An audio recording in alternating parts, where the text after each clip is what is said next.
Welcome back to the Aro Benaiah Show, where we spotlight hands-on entrepreneurs, blue-collar leaders, and everyday people building extraordinary career with grit. Our today's guest is someone who has bring energy, clarity, and transformation into every room he steps in. Dr. Joseph Drolshagen, known worldwide as the rapid growth specialist, has been featured on Fox, NBC, CBS, USA News, and named of one of the top business coaches in America for 5 consecutive years, with over 28 years in corporate America and a doctorate in psychology, and the creator of the SMT method. He has helped our company rise from bankrupt to profitability and guide hundreds of entrepreneurs to rapid sustainable growth. Today we'll be diving into mindsets, alignment, subconscious conditioning, rapid revenue growth, and what it truly takes to get out of your own way. Once again, it's really a pleasure having you on the show, Dr. Joseph. It's great being here with you, Aro. Thank you. So, Joseph, what was it like growing up? Well, I grew up with some pretty humbling beginnings. I grew up in Detroit, Michigan, and then the suburbs, and there was a lot of struggle financially and physically, things like that and stuff. Yeah. So it wasn't. It seemed okay because it was normal, but Yeah. you know what I mean. But there was always like a heavy weight through our home. And I had great parents, man. They killed themselves for us, as far as like, how much they worked and everything else and stuff. And so I'm really blessed there. But I just watched them continuously stressed, overworked, to the point where their health, had issues and stuff. And it was, yeah. But I mean, they took us camping every year, and my dad took us fishing and hunting and did stuff with us and things like that and stuff. So they were great people. It was just they were stuck in that place, and there weren't the tools that there are today.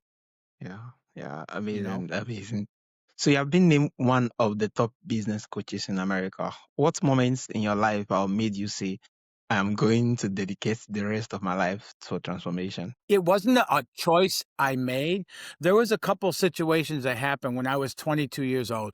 So I had an opportunity to take over a multi-million-dollar construction company up in Michigan. I wasn't even going to have to go get a loan or anything. The way we were going to do is I was going to buy it from the owner, and then I was just going to give them a percentage share of the revenues for 6 or 7 years. It was the happiest day of my life. Like I thought I've arrived, and 2 days later, I told him I can't do this. And I didn't know why.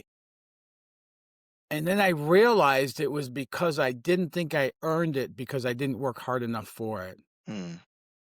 And that, a little while after that, started the pathway I've been on since 22 years old, and I'm still following it, was because I thought there's something the matter with me and I have to fix it and figure out what it is. I couldn't figure out why some people would do things like that and they're all of a sudden overnight millionaires and stuff, and me, I struggle and couldn't get to where anywhere near what my visions were, what I wanted to do.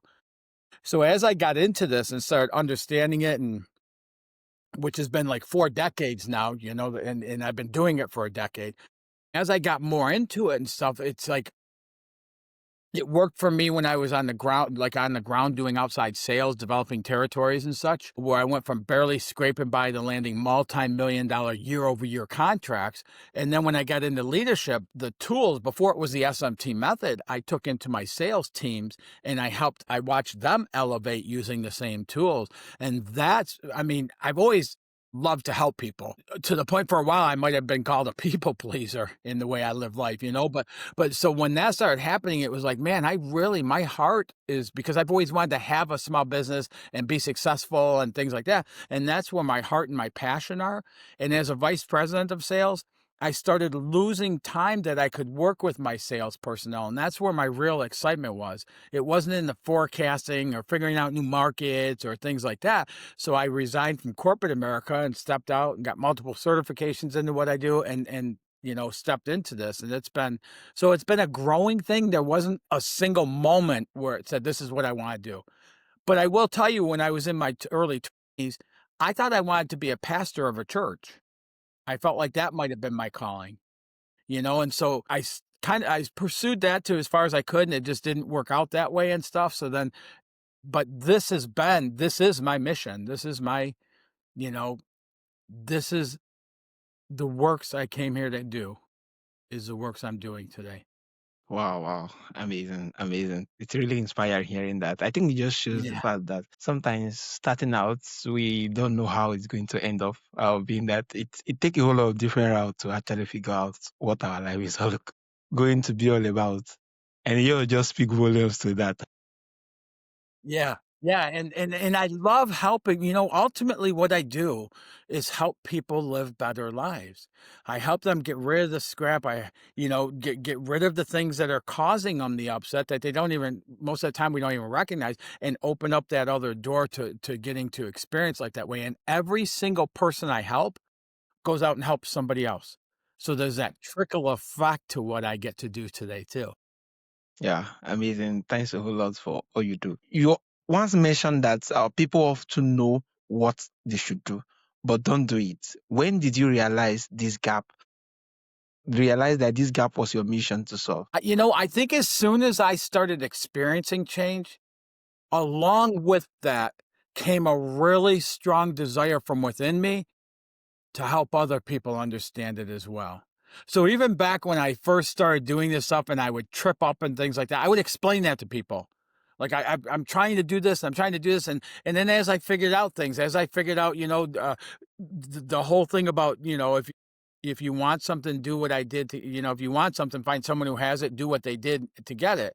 But I tried that over and over and over, and as I realized that doesn't work. That worked for them. That was their pathway. That's not my pathway, the same steps. And so as I started noticing that, all of a sudden I started doing a blog and stuff because I wanted people to know, while I was still in the study side of this whole thing. And it just kind of continued to roll from there as I found out things, as I started to get the breakthroughs, as things started happening and unfolding. It's like part of the excitement of that is I get to share it with other people. Yeah. Yeah, amazing, amazing. Thanks for that. So, what exactly is the SMT method and how does it help people achieve rapid results? Yeah, so the SMT method stands for subconscious mindset training. And throughout all my studies and everything, and there's studies people can look up, 85 to 95% of the results what we experience are tied to the subconscious programming. So if subconscious programming, like growing up the way I grew up, where finances were always a struggle, there was always anxiety and stress and fear and things like that about having enough and stuff. People living that way, business owners who have been in business for some time and they see business struggling and they start working harder and they start going down that whole funnel and everything, that's all embedded in the subconscious.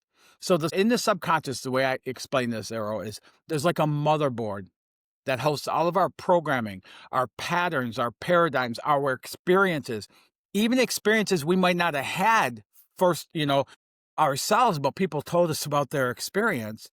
Our belief systems are all embedded in this motherboard.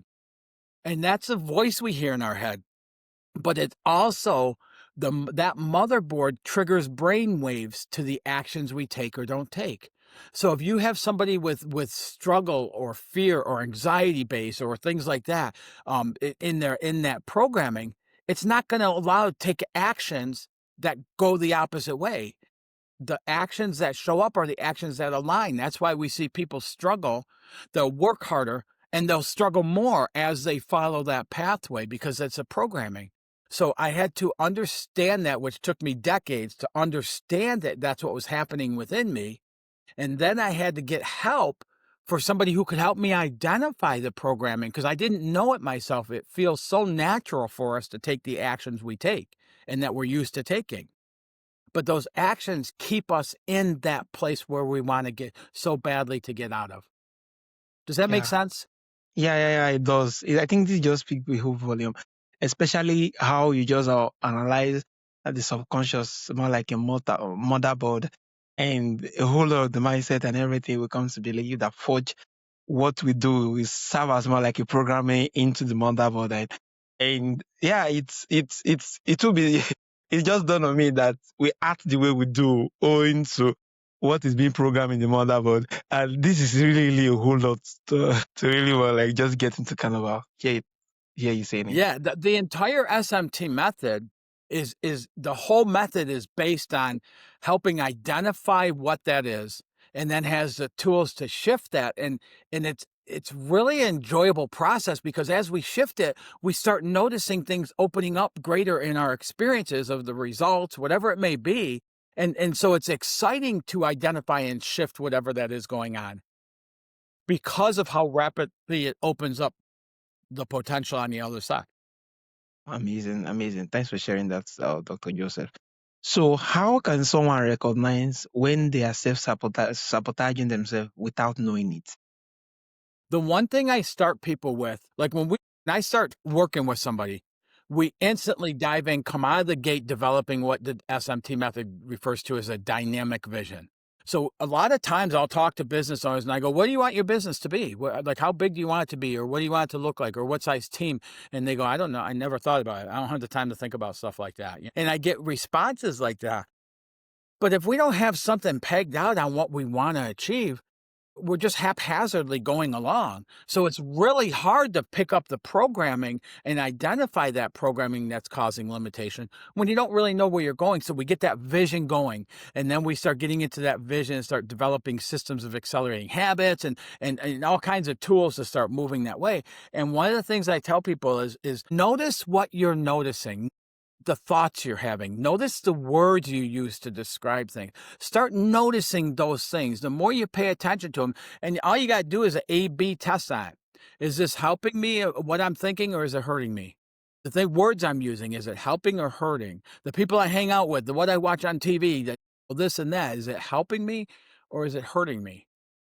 And then you'll start being able to identify what's going on in that thinking, and then being able to drive that back to the core in the programming. I can do that for myself now because I know it so well, but somebody who doesn't have the tools for that would have a hard time identifying it. But at least in the conscious state, in the conscious mind, which is where the knowing of what we want is, if we focus more on what we want and less time on what we don't have, we can start building that, and that's another clear indicator, and that will go to the pattern, paradigm that we experience, whatever it is that's coming up from.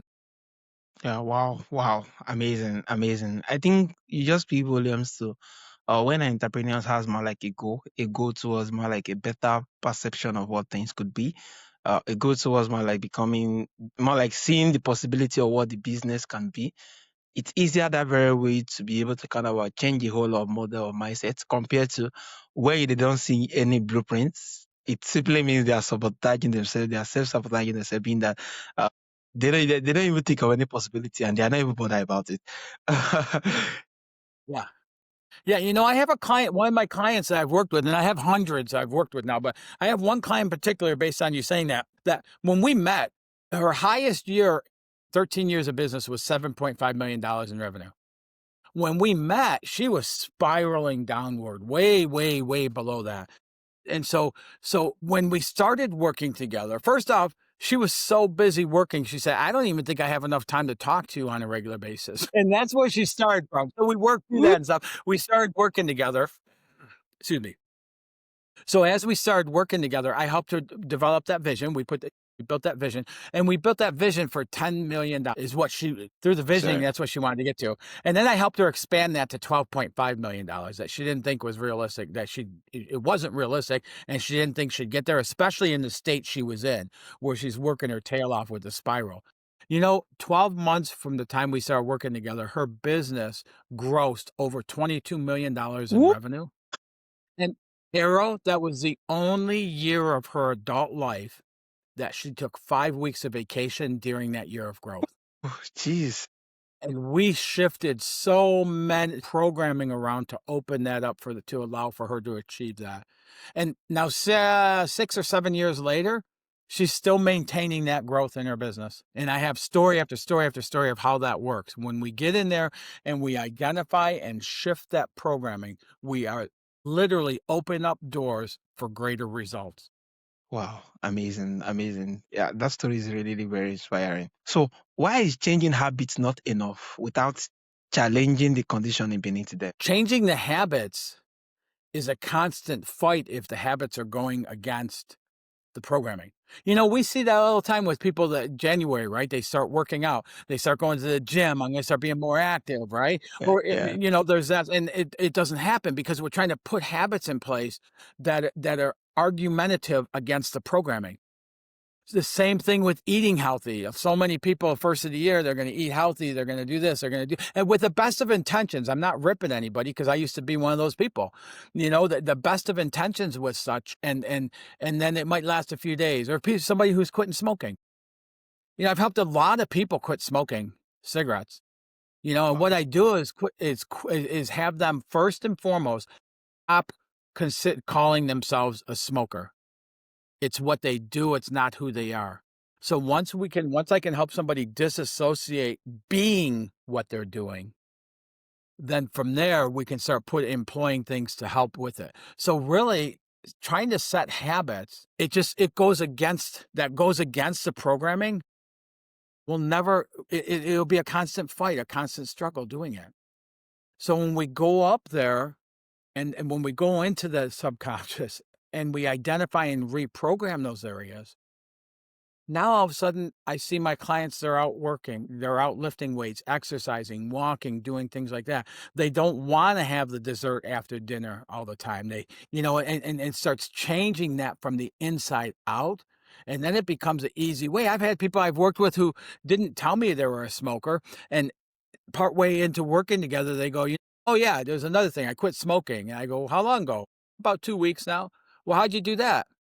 I just didn't want it anymore. Hmm. Wow, wow, that was really, really amazing. I think Yeah. it just shows for that once the subconscious where the programming is being done, once it's being reprogrammed, a whole lot of habits can actually change naturally, other than trying to change the habits when the programming itself is still with when the subconscious itself is still programmed with a whole lot of things that's against what you're even trying to change. Yeah. And one Yeah. of the things we do with the vision, Arrow, is once we build the vision up, and a powerful vision has a lot of clarity in what it looks like and things like that. But then I bring in that other side of feeling tone. What's it feel like to be that person? And ultimately, what we do then is we use that vision as the reality as we continue working together. So, what's happening in the current situation and circumstances, instead of pulling us way backwards and feeling bad or failure, or whatever it is, they're just what life looks like as the vision is unfolding. Yeah. So Yeah. we live from the realistic side of our realistic part of us is that vision. And when we buy into that, oh my God, do things start opening? And I've done this for business because of my business experience, 28 years in corporate and stuff, but I also do personal transformation. So I've helped people who have you know, dating this and dating that and always never the right person and everything else and stuff, and get to a point of finding that love and getting engaged and married and living, a happy life together and stuff like that, because we're able to reprogram the subconscious on things like relationship, and people pleasing and like all of that stuff that's built into that can play out in a relationship. I've done the same thing with people who are not business owners with finances, who have struggled their whole life with finances, or they're in a struggle point with finances, or so it works across the board. Wow. It's just Amazing. how we apply it. And one Yeah. of the things I love that I want to explain about what's different about the SMT method from almost every other coaching platform or program that there is out there is so many of those programs are set up as a one size fit all, or do what I did, to get what I got type of a mentality. But what happens with those programs is those programs are a locked model, like a concrete model. And when you come in that program, you have to contort to fit that model. And wherever somebody else comes in from, everybody's contorting themselves to fit that model, which is why less than 1% of the people going through programs like that ever achieve anywhere near the promise in the program. So I've been through quite a few of those and walked away thinking there was something the matter with me because I didn't get those things. So when the SMT came to fruition, it's a model, but it's fluid and meets in the uniqueness of individuals where they're coming from. So instead of contorting ourselves away from who we authentically are, which causes more problems in the subconscious programming, it aligns with wherever you're at when you're coming in, it aligns with you. And wherever somebody else is at when they come in, it aligns to them. So it's really based on the uniqueness of individuals, not a do this and now do this and now do Yeah. this to be successful. Wow. Amazing. Amazing. Thanks for that. So you actually help company recover from bankruptcy. What is the first thing you look at when a business is struggling? Well, right now I look at all the gray hair I have is literally from that. That was such a hard time for me to be involved in that and know that there were 300 and some families that, dependent on that business for their well-being and everything else. That was a very hard time for me. But one of the things, I mean, besides looking at just the numbers and stuff like that, typically I work with the business owner, and that's who I look at and get to know, because it's that business owner's programming that's impacting the Influence. results of the business. Now, there's some times when you got the wrong person doing the wrong thing. You might have somebody in sales who's like a accounting background or something, maybe not that extreme, but you know what I'm saying, where the wrong person's in the position where you're going. And those things we adjust and tweak as well. But really, it's about the business owner, because the business owner's thinking is what flows down through the entire corporation or business. So that's the person I work with. And then as we start, I've had business owners, one up in Michigan, actually. He was a CEO, and he wanted to get coaching for his team because they just really kind of grinded down, and slowed down with what they were producing and stuff. And he didn't want to bring a coach in to work with his people. He wanted to get coaching, and then he would bring it to his people. I only worked with him for 12, and his business his business picked up so much. His employees are like, revamped with excitement and things like that and everything else and stuff. He never, not one time, coached his team, but he changed. And as we change, as we evolve like that, everything around us has to evolve Yeah. or fall off. One of the things I've learned in doing this is, in order to be a successful business owner on the outside with revenues and teams and all that, we have to become that internally first. So we have to be that vision internally, and then it will show up on the outside. Yeah. Wow. Being that person internally first, and then it's going to reflect outside. I think this is very, very key, being that doing it internally, you get to kind of, a whole lot of other things. When it comes to how your dispositions and everything, you're already seeing the possibility of it. In fact, you already eat, and seeing that thing coming into be is not something like a surprise anymore, being that it's something you have keep looking at over time, and it Yeah. definitely you're Yeah, going to change to become it. absolutely. And the high level, like at a high level system, excuse me, the Sorry. systems that my clients follow, none of them follow the same, none of them follow the same systems, because I don't tell anybody what they have to do. Now, what I do is help them identify what is that for them. And that's why I say about the uniqueness. So when we're developing systems of accelerating habits, it's like I don't have two clients that have the same systems of habits. They're unique to that individual. So ultimately, what I'm doing is helping people determine their pathway. And then once I do that, Aro, no matter what they do afterwards, they have their pathway for any adventure, endeavor, whatever they may take on in the future, that they have their locked in pathway for them. Amazing. Amazing. Thanks for that, Dr. Joseph. What is one common mistake entrepreneur make when trying to scale too quickly? Oh, yeah. I don't think there is a too quickly, honestly. I mean, from 7.5, and she was probably on track for less than 5 million that year to go to $22 million. Or I've had people that gone from a couple $1,000s in a year, they're doing $55,000 a week revenue. So I don't think it's too quickly. I think it's the time of when we do things along there. So I'm not a big, I wouldn't tell my client not to do it, but I am not a big advocate of, okay, we're going to grow, let's bring in a bunch of people. Because bringing in that bunch of people before you grow starts creating a problem there. And I'm not about killing yourself with the added business before you bring in people. So it's really business to business how we do that. But that's one thing I notice. The other thing is, as we're growing, to do it in a way that's not creating stress. Because as soon as we get under stress, fear, doubt, worry, we start slowing down that growth. Yeah. So it's that we do it in an exciting way. And I have some people who have grown from 7.5 to 22 million. I have other people who have gone from, 300,000 to 3 million or whatever it is and stuff, but it's based on the individual and not trying to either stunt the growth or speed up the growth.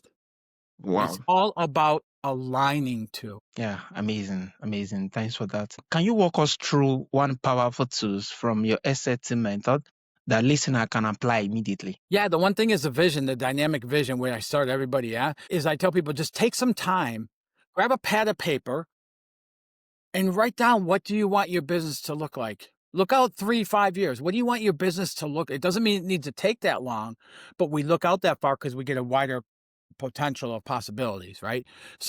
And spend some time writing down what that looks like, not just dollars or just the team you formed, but like how do you live? Like does that afford you? What does it afford you to do as far as vacation? How is things with your family? Because I look at the balance.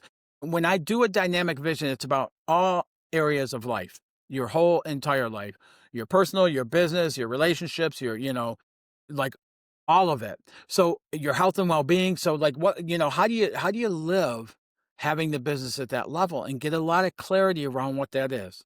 Okay. The reason I say to write it down is because it's committing it at a deeper level when we grab a pad of paper and pen and start writing than it is if we just keep it in our head. And then once you get the clarity of what it looks like, just picture being in there and start adding what it feels like to live that life. What's it feel like to wake up in the morning going, man, it's Friday and business is flowing and I got the day free, or I'm going to, Italy next month or whatever it is, as you're looking at that vision, how does it feel to be the person in that vision and get a lot of clarity around that feeling tone also. That would be a way for people to start sparking things and start seeing different things happen. Because here's what happens, Aro. We get the vision. So what we're doing ultimately is we know what we want in our conscious mind, right? We're reprogramming the subconscious mind. So we're aligning those two, but then we're adding that vision that we're aligning it all to. So now when our conscious mind's aligned to that vision, our programming, as we're shifting programming, it's aligned to that vision. And so it's just really about being in alignment with that. And that's how, it's like taking a canoe down a river versus rowing up the river, and how so many business owners live their life today. So we get into that alignment and all of a sudden we start seeing these coincidences happening or something aligns or a bit. I was talking to one of my clients a couple weeks ago, and he was at like 500 or 600, between 5 and 600,000, and he wanted to get to 1.5 million at the end of this year. So he's at like 1.3 or something like that. So he's already gone way above where he's at, and he's really happy. And so he's going, but I only got, and he said this, I only have 2 months left to do this. And I go, okay, do you think you could get really large orders in within the next 2 months that would put you over that 1.5? And he goes, no, this is a slow time of year. So I was like, okay, we got to go to work here. So we walked through that and we started talking about what, like the other areas this year that's already showing up like that, where large orders have come in and everything to get him to the 1.3 or, wherever he's at now. And so as we started talking about that, he started believing it more and believing it more. And before we hung the phone up, he was like, yeah, I believe that. And yeah, I do. I believe that can happen. That was a Thursday. He called me back. He sent me a text on Monday that he had one of the largest orders he ever received, came out of the Oh, blue. He didn't call anybody. He didn't do anything. It just showed up. So now he's on fire. As he's on fire, now all of a sudden he's had more orders come in last week that are large orders and stuff. And all of a sudden everything is flowing that way. And I talked to him yesterday and I said, so you think you can get to hit that 1.5? And he goes, oh, we're going to go above that. We're going to go above that. wow. And that's how it happens. But we got to clear the pathway of the programming to open those up. And even as we're working together, some of those things will pop back up. Like when he said that I only have 2 months left, or we get some of those in there. But then as we've shifted the major things, now those little things we can continue to shift and open that up. Wow, amazing. Thanks a whole lot for this. I think this is really key, being that sometimes what happens to us, what our expectation becomes, it depends on what our subconscious is being made of. Being that, yeah, our subconscious has its own energy, and it vibrates with a certain kind of tone that almost everything that happens to us, it depends on what we program there and what we think it's. Yeah, this just speaks volumes to Yeah, it. and one of the common programming I see with business owners is they've been so conditioned to be logical thinkers, to use their logical mind to figure out their strategies, their goals, how they're going to grow, at what pace they're going to grow, and all this stuff. But logic doesn't really apply. It's our logical mind. There's a use for that. When I'm putting together a funnel or I'm doing something with, something like that, I need my logical mind to help me figure out the steps to do that, to do it properly, everything else and stuff like that. But my business is not run by my logical mind. My business is run from my vision. And that's where the actions that show up and the things that happen. And when you see really successful people who are joyful, they follow similar Yeah. paths to that. Their logical mind has a place, but it doesn't run their business. Yeah, amazing. Thanks a whole lot for that. So, Dr. Joseph, if you had to give out only one piece of advice to someone ready for rapid or sustainable growth, what will it be? The one thing I would tell people is, again, I'm going to go back to the vision so we can keep it Yeah, along those yeah, lines, is take that time, write that vision out, be excited, like do it as an exciting thing, go sit next to a river or something and nature or whatever, and start writing that out, because that vision will have the power to bring much greater results than anything we do logical. And then here's the other thing I tell people along with that. It took me a long time when I started helping people to figure out what I do isn't necessarily for those who need it. It's for those who want it. And so when I talk to people, I have a very, very good success record as far as what my clients achieve. And the reason for that is because I'm somewhat guarded on who I work with. So when I meet somebody in there, I know about everything. To me, that person cannot go any further, because if we know everything, there's nothing else for us to do if we know it all. So what I tell people is practice living in a beginner mindset. And the way I explain that is, instead of knowing everything about everything, because our conditioning tells us we have to know yeah. the answers, our culture tells us we have to know the answers. Instead of that, start looking at information coming and say, what can I take from this and add to what I already know? That shift will open people up to start looking at that open mind. Because when I'm talking to somebody and I tell them about what some of my clients achieve, and they go, that's unrealistic. That couldn't happen.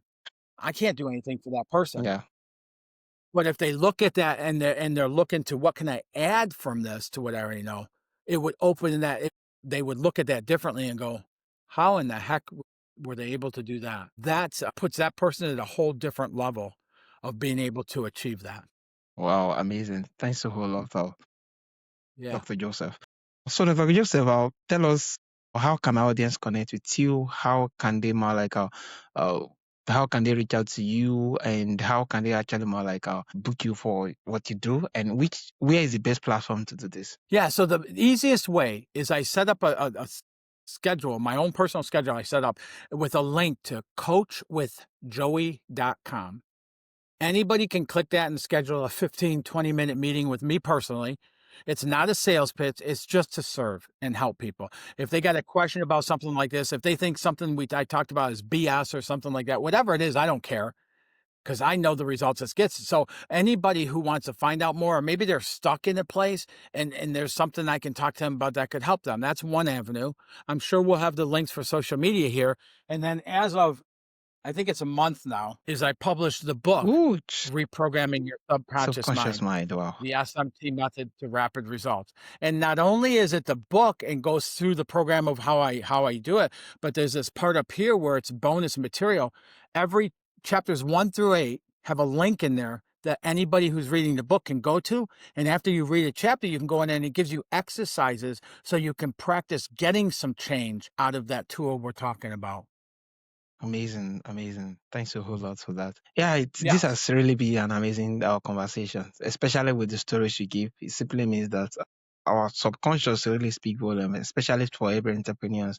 What's how your business go, the ups and downs, whether you make it at the end of the day or at the end of the day your team didn't do well. I think everything fall and rise on the leaders, the key person on influence and for the business. Their subconscious really speak volume across everything they do. And this conversation just really speak volume to that. Yeah, absolutely. And Arrow, just another thing to keep in mind, we're so programmed to do all the time, right? So one of the things I have to get business owners to do when I start working with them, a majority of them, is I have to get them to throttle back a little bit, because they're going 120 miles an hour, 60, 70 hours a week. And they think, breathe their business and stuff like that. And it doesn't give them a time to align with it and stuff when we're in that mode. So what I do is I have them throttle back, and doing the dynamic vision as we're building that is that throttle back time in order to do that and stuff. But I tell people, you're working with bad programming in your subconscious. And when it's not working, most business owners in today's culture will try harder, which means they'll work more and work harder. But all you're doing is accentuating that bad program over more hours now. So until you go in to do something, remember I said the studies show that 85 to 95% of our results are coming from that programming. So unless you do something about that programming, as much effort as you can possibly put in isn't going to bring a change, because you're just accentuating more into that programming that's there. Yeah, amazing, amazing. Thanks for this, Dr. Joseph. Yeah, this has really been more like powerful. Your clarity on subconscious alignment, mindset mastery, and rapid growth is something every entrepreneur, especially those that are building from the ground up, need to hear. For everyone listening, if you want to dive deeper, you can book 15-minute conversations with Dr. Joseph at coachwithjoy.com and explore his book and resources on subconscious transformation and rapid growth. Thank you, Dr. Joseph, for sharing your wisdom and your energy with us. And so, our listener, remember your results can only rise to the levels of your mindset. Keep building, keep transforming, and see you in the next episode. And once again, it's really, really a pleasure having you on the show, Dr. Joseph. The same thing here, Arrow. Yeah, Really, really enjoyable conversation. Thank you. yeah.